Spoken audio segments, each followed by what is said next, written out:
Bonsoir à tous, bienvenue dans votre émission La Réunion Léla. On va parler langue créole, patrimoine réunionnais. On en parle dans Causement Réunionnais.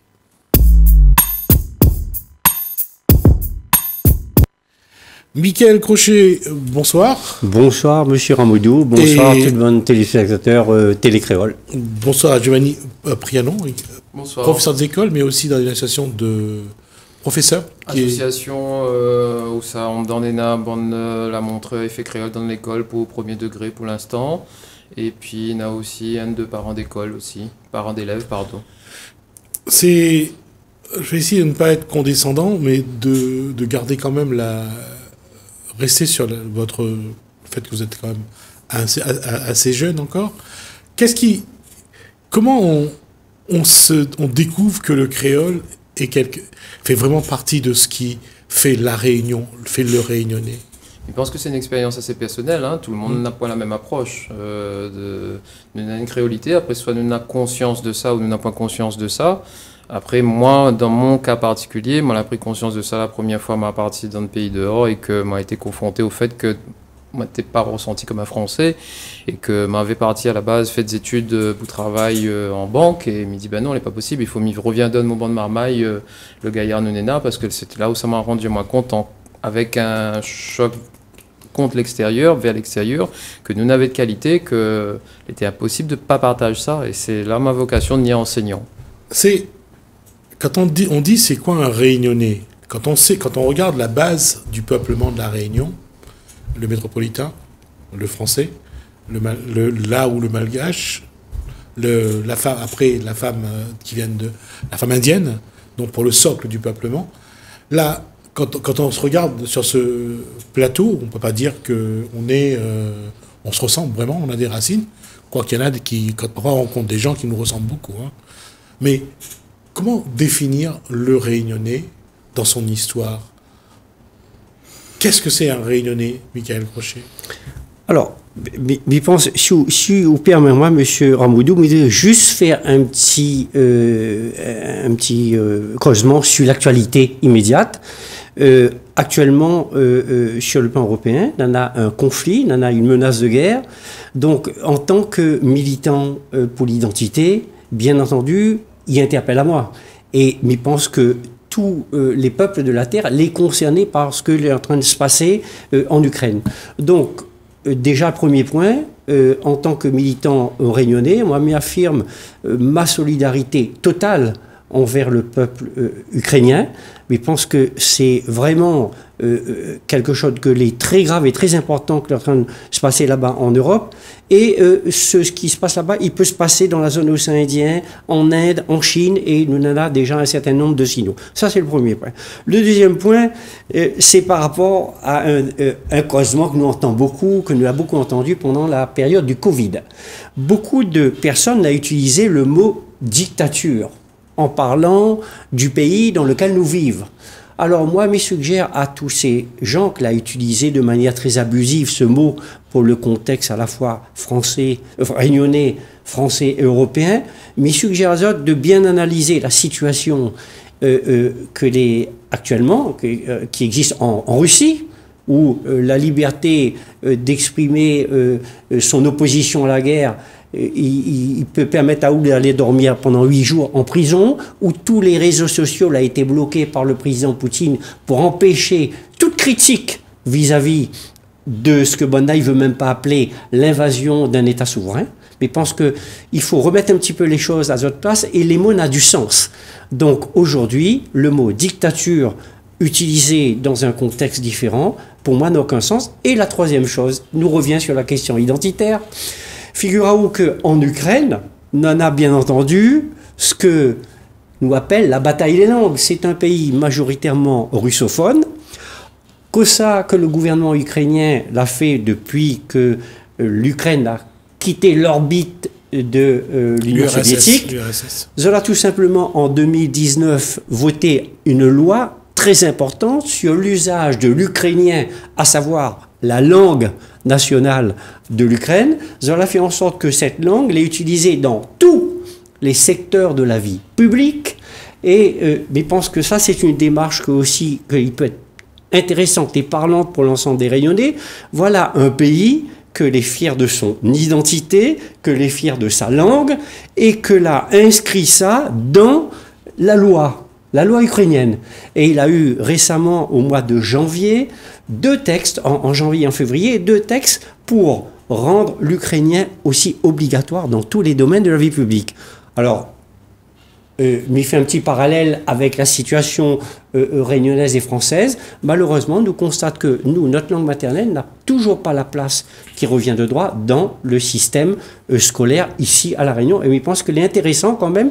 Souvent, des fois, il dit que nous les harcoquillés sur notre nombril, que nous ne regardons pas ce qui se passe ailleurs. Et bien là, en regardant ailleurs, nous constatons que la problématique identitaire et linguistique l'est quelque part aussi au cœur du conflit entre la Russie et l'Ukraine. Voilà. Maintenant, s'agissant de la question que vous posez, moi, c'est une question qui est quand même assez ambitieuse. Mais je pense que déjà, ce qui fait le ciment d'une communauté humaine, hein, être réunionnais, c'est d'abord avoir une langue en commun. Et qui peut contester que dans le contexte réunionnais, depuis des décennies, le créole l'a émergé à partir de langues diverses des pays de peuplement de la Réunion. Ça, c'est la première chose. Mais je pense qu'à la fois, on en a un certain nombre, on en a la langue, on en a aussi, et ça c'est le phénomène de la créolisation, un certain nombre de traits culturels que, initialement, il vient du continent africain, hein, que l'a été transformé, d'ailleurs comme notre langue, par la population réunionnaise, et nous la fonctionné. Donc, le premier élément qui soude l'ensemble des personnes que des présents sur ce territoire, c'est la langue, c'est-à-dire, parce que souvent des fois, de Mounizi, c'est l'âme du peuple réunionnais, ça l'important. Le deuxième élément que l'est aussi très important, et m'y mettre ça toujours en rapport avec la situation actuellement en Ukraine ou dans d'autres pays du monde, hein, où on en a des minorités linguistiques et culturelles. Où on en a la volonté, pour l'ensemble de ces personnes-là, de partager à la fois la culture et la langue sur un territoire. Et je pense que ça aussi, il est très important. C'est quelque part cette volonté-là, l'exprimer à travers ce que nous appelle, bon, l'expression elle est devenue un petit peu galvaudée, c'est le vivre ensemble. Moi, je dis vivre en créole. Nous vivons en créole malgré la diversité que vous la constatez dans l'apparence physique, mais nous ne doit pas arrêter à nous à des phénotypes. Nous doit considérer que à la fois nous en avons identité langue, volonté de vivre, et nous en avons un territoire qui appelle l'île de la Réunion. Et ça, Monsieur Ramoudou, il correspond à ce que nous appelle la définition de la nation. Quand on nous dit nation réunionnais, eh bien voilà, la nation réunionnais, c'est ça, c'est ces 3 éléments-là réunis. Au-delà de la diversité, Monsieur Ramoudou, où Giovanni et moi, nous ressentons profondément créole réunionnais dans le cadre de la République française, et nous l'est bien avec ça. Justement, c'est la question, c'est justement comment vivre ça dans le cadre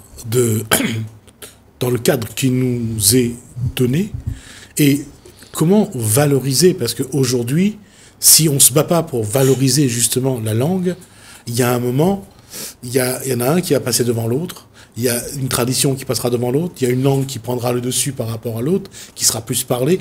Comment faire en sorte que cette tradition réunionnaise, sa langue, sa culture, ses traditions, continuent à être perpétuées sans aller écraser les autres, mais qu'on puisse dire demain, on transmet quelque chose à nos enfants. Pour moi, je pense que de toute façon, on a beaucoup de choses qui passent par l'école, mais pas seulement.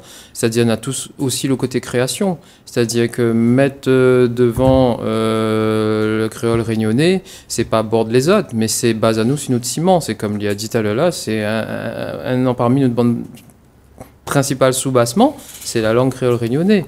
Et pour pas que il y ait justement de division, mais je pense que tout le monde il doit être là-dessus. Supporte la langue, porte la culture réunionnaise. Après, nous peut mettre ça en l'air de différentes manières. Mais un levier principal, c'est l'école. C'est l'école, et que tout est mettre d'accord pour changer l'image du parent, un tel ou un tel ou un tel ou un tel, que n'a une image de telle langue que serait plus gaillard ou telle langue que serait plus gaillard, et dire, bah écoute, nous galise toutes, nous laissons un territoire où ça nous a au moins 2 langues, créole, réunionnais, français, et ben allons profiter de ça, apprécier le fait que Marmaille et Gain travaillent avec 2 langues, comme dans d'autres territoires, et que les films montraient que ben il développe son esprit autrement, comme ça, il n'est pas fermé, comme dans d'autres États où ça n'a une seule langue et où ça la nation de ces États-là, ben, ils ne pensent pas pareil. Et ça, ils voient ça en Europe. Par exemple, bande français, c'est parmi les seuls bandes français de l'Hexagone, hein, que l'est né là-bas, qu'il a grandi dans la langue française. Ils ne pensent pas pareil, bandes allemands ou bandes pays plus nordiques où ça n'a d'autres langues. Et ils n'ont pas la même, comment dire ça, tolérance face à d'autres choses ou d'autres apports qui pourraient être, qui ramènent d'autres langues. À nous, bah, nous Réunionnais, comme M. Crochet l'a dit, bah, nous n'avons un apport de langue européenne, de langue française, et pas seulement que du français, des langues régionales de France, un peu partout, et puis surtout aussi beaucoup de choses de différents continents. Et ça, nous les riches de ça, ne peut pas aborder ça. Et quand on rend compte qu'on est riche de ça, on dit, oh, bah, c'est quand ça, par exemple, bah, pas besoin de voyager, même dans le chemin, des fois on dit, bah, les Réunionnais, après on entend les causer, on dit, ah ben non, peut-être pas.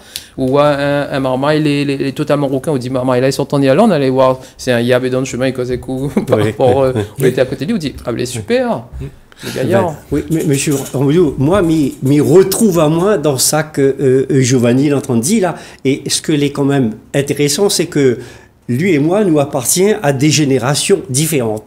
Et ben, mais je pense que là, à travers ce dialogue que nous va commencer ensemble et que nous va approfondir après au fur et à mesure, mais je pense qu'il est important de souligner que à la fois tous les Giovanni de la planète réunionnaise et tous les militants comme moi de la précédente génération, quelque part, nous doivent travailler ensemble. Mais je pense que c'est une nécessité, c'est une obligation à la fois morale et, je dirais même sur le plan éthique, que l'est extrêmement important.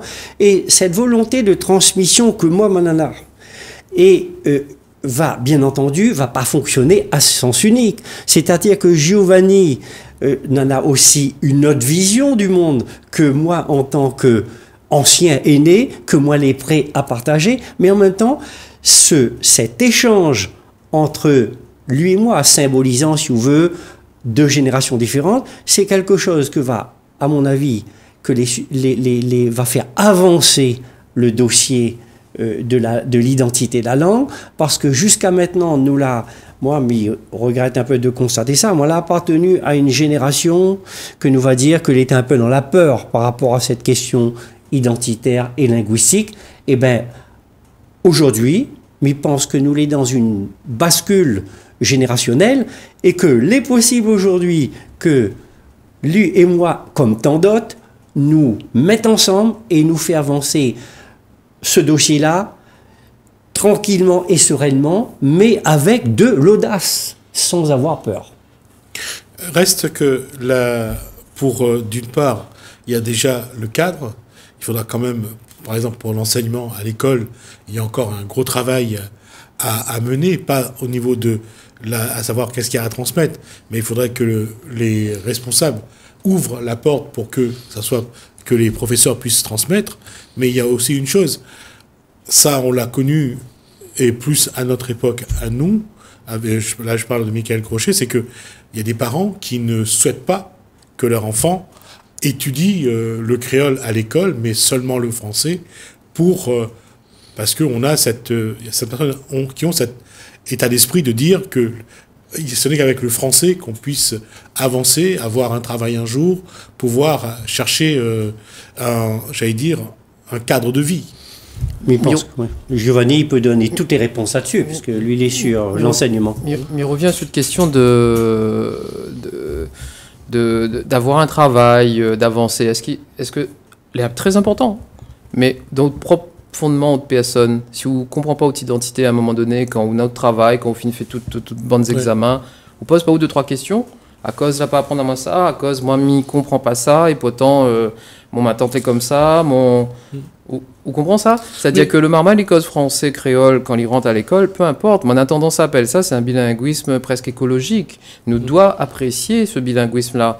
Que, bon, parents, ils comprennent bien que la loi, ça va dans ce sens-là aussi, de généraliser aussi l'offre. C'est-à-dire, toute marmaille a le droit d'avoir et de profiter de sa langue et de sa culture dans l'école. Et ça, c'est pas un frein. Il a été démontré depuis bien longtemps que c'est pas un frein. Être bilingue, possède 2 langues, c'est aller vers d'autres langues. Donc, si marmaille, il cause créole, ben, évidemment, il faut cause créole avec lui. Il faut écouter son créole, il faut travailler sur son créole. C'est comme le marmaille français, il faut écouter son français, travailler en français et aussi faire avec les 2 langues. Mais après, il n'empêche pas d'emmener de l'anglais depuis la maternelle. Il n'empêche pas d'emmener une autre langue de Madagascar, une autre langue de Mayotte, mais faire en sorte que nous n'ayons toujours ce soubassement-là. Parce qu'au fur et à mesure, il faut faire attention à ce que la richesse que nous n'ayons, ça ne va pas en poussière. Et c'est notre bonne génération future que va faire que ça va porter ça. Là, nous, bon, sur une autre chaîne, hein, on avait un session court-métrage. Et on avait toute une série de courts-métrages réunionnais. Ben, même mon banc de marmaille 5 ans, la case, mon 2 garçons, ben, j'étais pour regarder ça parce que c'était la première fois que j'étais voir autant de correspondance avec votre environnement dans la télé. Et c'était pas forcément des sujets que tu portes pour les autres générations, mais le fait qu'ils causent en créole, que dans un environnement réunionnais, et que notre français aussi, et ben, tout ça, il parle. Et il est vrai que nous devons appuyer à nous là-dessus pour, à Mont de Banc de Marmaille, l'école avancée. La Réunion, nous avons un modèle réunionnais que de mon envie à nous. Alors pourquoi ça, nous apprécie pas ça? Bien sûr. Et moi, je voulais juste poser la question à Giovanni, où là évoqué la question de l'offre.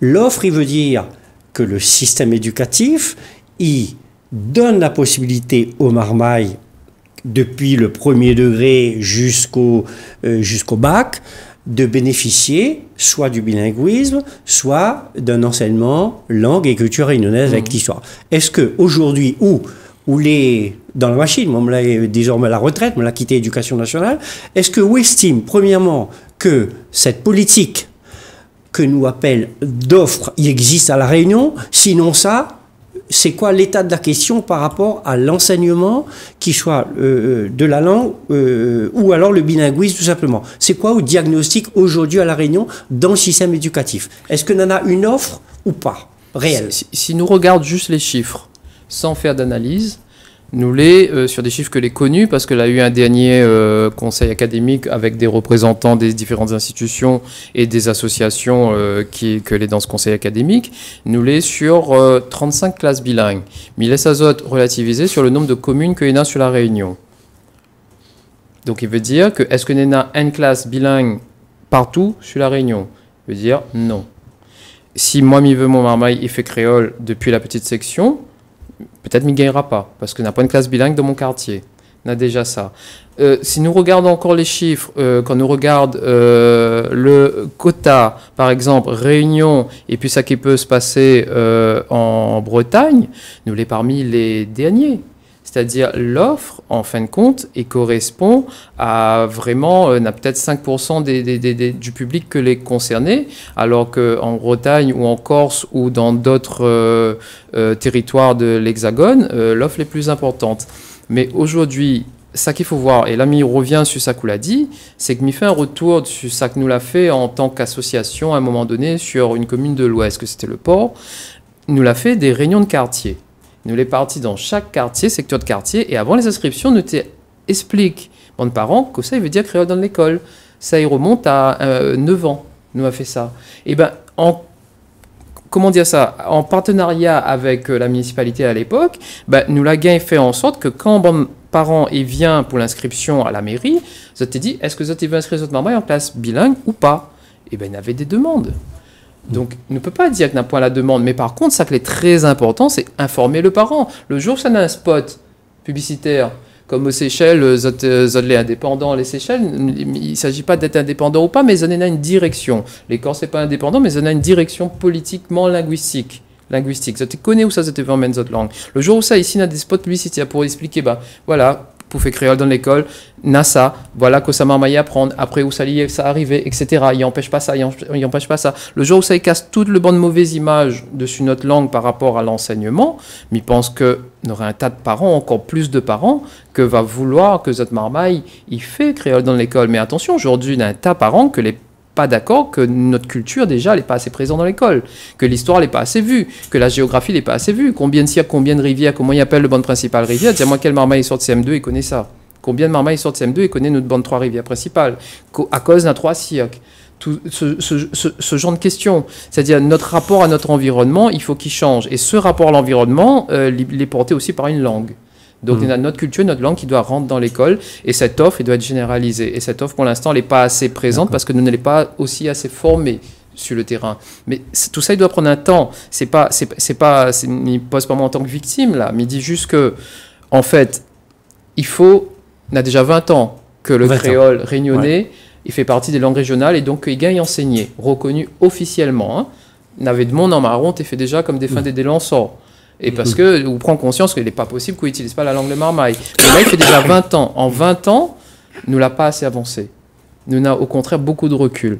Il suffit de regarder les pays de la zone océan Indien et nous voit que Zotépe rencontre les mêmes difficultés que nous, hein, en termes de représentation dans la tête bande parents d'élèves. Seychelles, il ne faut pas croire que bande parents, les pour forcément que Zot marmaille apprendre créole, c'est plus pour l'anglais. Mais c'est pareil. C'est un système où ça vous dit, mais malgré tout, l'institution, il cause en créole, il fait son bon rapport parlementaire en créole, il change l'image, le créole. Et c'est une langue officielle inscrite dans la Constitution, avec l'anglais et le français. Il n'aurait point rien qui empêcherait à nous de faire sur notre territoire réunionnais, donne plus la force de notre langue et mettre à l'île dans l'école, généralise partout, comme il fait par exemple en Corse. D'accord. Il y avait quelqu'un d'autre avec qui je voulais faire un clin d'œil, mais bon, j'ai oublié son nom, donc je vous dirai ça la prochaine fois, qui lui aussi a quitté l'enseignement dans les années 70-80, il a quitté l'enseignement pour pouvoir parler du créole à partir d'associations, et je reviendrai ça la prochaine fois avec vous, parce que je pense que j'aurai le plaisir de vous revoir avec plaisir. Sur ce plateau. On a déjà dépassé un petit peu le temps qui nous est imparti. Merci, Michael. Merci beaucoup, merci Giovanni. Donc, Prianon pour cet échange. En tout cas, comme je disais, que non seulement les générations apportent de manière... on voit que la confrontation de générations apporte une dimension à cette créolité et à la langue créole. On aura l'occasion de revenir avec vous là-dessus et de continuer à échanger. Merci à vous deux. Merci. Merci à vous de nous avoir suivis. Merci Alain, merci François. Je vous dis à bientôt.